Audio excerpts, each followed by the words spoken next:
Hey guys, welcome back. In this one, we're going to talk about the milestones you're going to have to reach as you save up and as you invest, and what they would look like, and how you can, well, not necessarily reward yourself for them, but you can just cheer yourself on for having reached another milestone.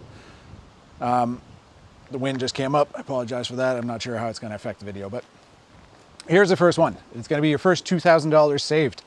Your emergency fund, or the first part of your emergency fund. 2,000 is not enough, but it'll get you started. You got to save that up and keep it in a somewhat liquid form. You could use a money market account or something like that you can liquidate very quickly if you need to.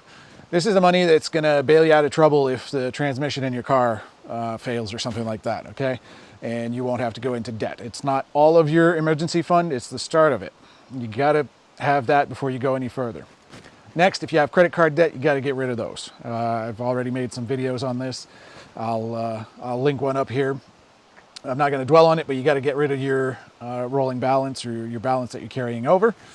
And once you have that done, you're going to move on to finishing your emergency fund. You want to get, in my opinion, to 20,000. Anywhere inside 10 to 20 is probably decent in this day and age. This will allow you to handle just about any crisis, even, well, for the US folks, maybe not the medical ones, but a portion of them anyway. It'll allow you to be able to sustain some time without work, deal with whatever might break around the house on your car, and impede your ability to earn, which is a pretty big emergency. Once you have that 20,000, again, in a somewhat liquid form that you can access. Oh, and an emergency is not your TV breaking or your PlayStation breaking. Those are not emergencies in this case. They really consist of things that threaten your livelihood, your shelter, or your ability to earn further. Once you have that, you want to make it to the 100,000. All right, 100,000 in a investing account, whether it's an IRA, 401k, in Canada, RSPs or TFSAs. Doesn't matter. The first 100,000, as Charlie Munger said it, is a bitch. And you have to get there as soon as you can, as fast as you can. And if that means you don't eat a meal without having used a coupon to pay for it, so be it. Those are Charlie's words. I believe them, but I didn't necessarily follow the rule. I didn't necessarily follow the rule all the way. Once you get to 100,000, something interesting will happen. Your monthly contributions will start to be matched or almost exceeded by the growth or the dividends of your investment account. So it's not necessarily the time to slack off, but you can relax a little bit on your savings regime. The account will start to snowball and take care of itself. From there, and bear in mind, it takes probably an average of 5 to 8 years to earn the first 100,000. It takes about 2 years to earn the second one. In some cases.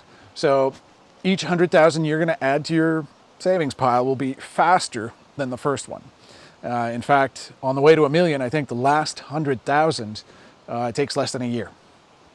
And once you have 900,000, if you're making 10% a year, that's 90,000, right? So you want to look at that, and that's your next destination would be roughly the million for most people. You can hash it out and put it at, $250,000, $500,000, and so on. For me, it's at the $1 million, which I'm not quite there yet. Depends on how you count it.